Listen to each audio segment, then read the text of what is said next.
Notre histoire commence il y a de cela des dizaines d'années, lorsqu'une gigantesque météorite vient frapper le sol.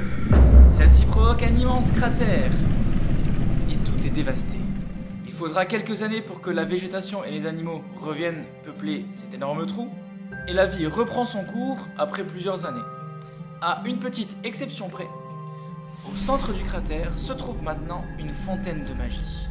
Les gens qui sont venus se réinstaller dans le cratère au début avaient assez peur de cette fontaine et n'osaient pas s'y approcher, jusqu'à ce qu'un jeune homme du nom de Théo plonge sa main dans la fontaine de magie. Il découvrit alors que lui-même possédait maintenant des pouvoirs magiques. Suite à cela, bien des personnes ont voulu aussi avoir leur part de magie, et une ville ainsi qu'un pays s'est formé autour de cette fontaine de magie. Ce pays fut donc surnommé le pays du cratère, et à sa tête, eh bien, ce sera le roi Théo, le premier homme à avoir eu accès à la magie. Il fit construire la capitale de Castelblanc autour de cette fontaine, et le pays du cratère prospéra pendant un temps. Cependant, au bout de quelques années, la fontaine de magie disparut du jour au lendemain. Et malheureusement, beaucoup de personnes n'ont pas encore eu accès à la magie. Une bonne moitié de la population du cratère se retrouve sans magie, et c'est à partir de ce moment-là qu'un décalage se crée entre différentes factions dans le cratère.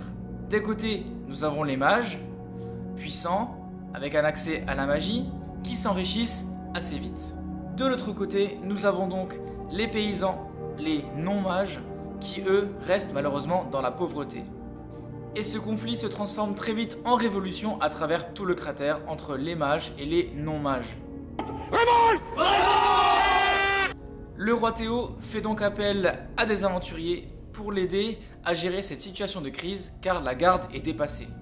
Il y a des poches de révolution un peu partout dans le cratère et il faut remettre l'ordre dans le pays. C'est là qu'intervient notre équipe d'aventuriers.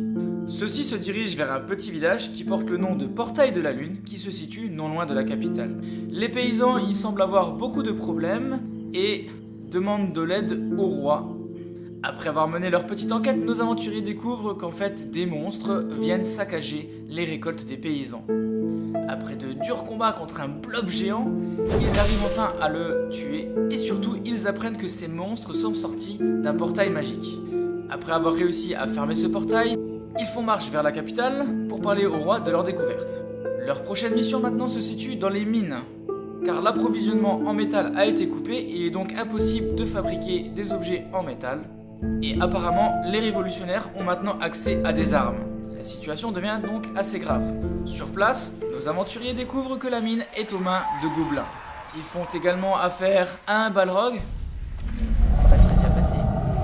Après s'être fait prisonnier par les gobelins, ils réussissent à s'échapper et à vaincre le roi des gobelins. Celui-ci leur apprend qu'il a été manipulé par le second. Le second est en fait le chef de la révolution.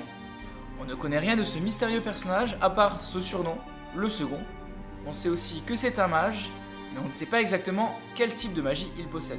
Une fois la mine complètement dégagée et réouverte, nos aventuriers refont route vers la capitale pour en parler au roi. Leur aventure dans la mine avait pris du temps et, pendant qu'ils étaient en train d'explorer les profondeurs de la terre, eh bien l'armée des paysans a fait marche vers la capitale.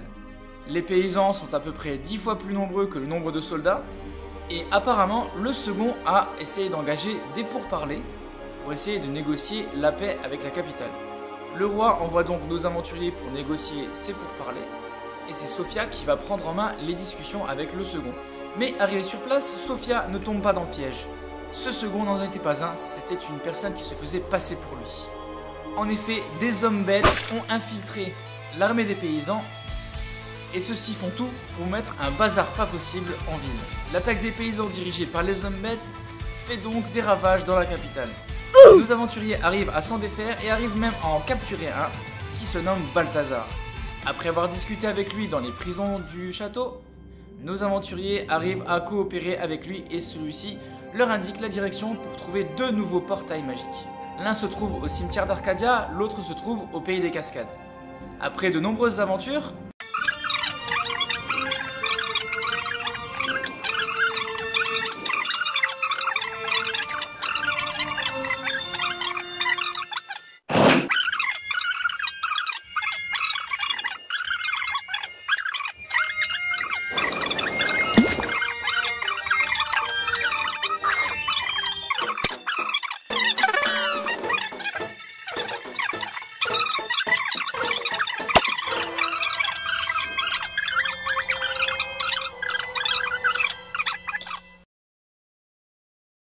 nos aventuriers arrivent enfin à fermer ces 2 portails magiques. De retour au château, nos aventuriers sont assez fatigués. Heureusement pour eux, ils ont bien mérité une pause. Et cela tombe bien, car la capitale va organiser son tournoi des mages guerriers. C'est un tournoi qui a lieu tous les 2-3 ans dans la capitale, afin de savoir qui est le meilleur des mages guerriers de tout le cratère. Nos aventuriers y participent, sur ordre du roi Théo, car le tournoi va attirer du monde, et plus il y a de monde, plus il y a de risques pour que le second soit là, déguisé. Nos héros sont donc infiltrés dans le tournoi, afin de surveiller tout le monde. De magnifiques combats ont lieu dans le tournoi.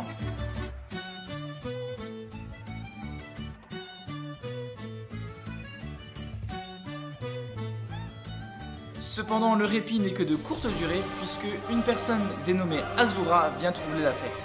Celle-ci se présente comme une des généraux du second et attaque sauvagement tous les villageois ainsi que nos aventuriers.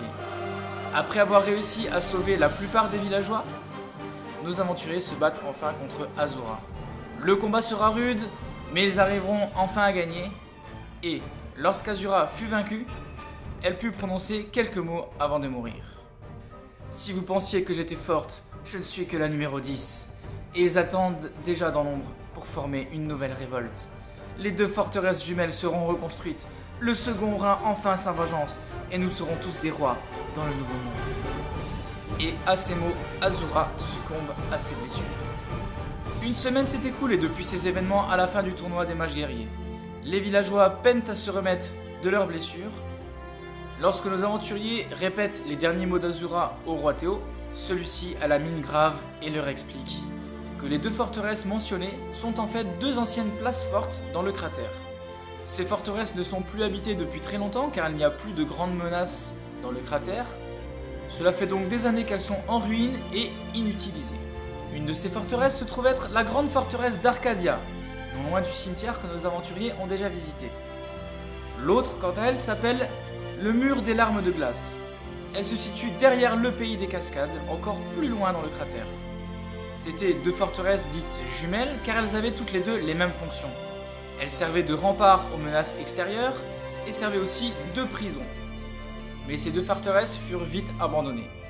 Le mur des larmes de glace a été construit bien trop au nord et malheureusement beaucoup trop exposé au froid. Le nord du cratère est une terre assez gelée et le froid était bien trop dur à combattre au final. La forteresse d'Arcadia, quant à elle, a été abandonnée suite à un terrible accident qui a tué la plupart des habitants de cette forteresse. Lors d'un entraînement, un stock d'explosifs a pris feu et a explosé en ravageant une bonne moitié de la forteresse. La plupart des occupants en sont morts, et quand Théo raconte cette histoire, on sent une légère émotion dans sa voix, car en effet, c'était le frère du roi Théo qui était en charge de la forteresse. Il a péri dans l'accident et malheureusement, on n'a même pas pu retrouver son corps, car l'explosion a ravagé vraiment une bonne partie de cette forteresse. Voici donc la prochaine mission qui va commencer cette saison 2 d'aventure au périscolaire. Nos aventuriers vont donc avoir le choix. Il y a maintenant 2 forteresses à explorer.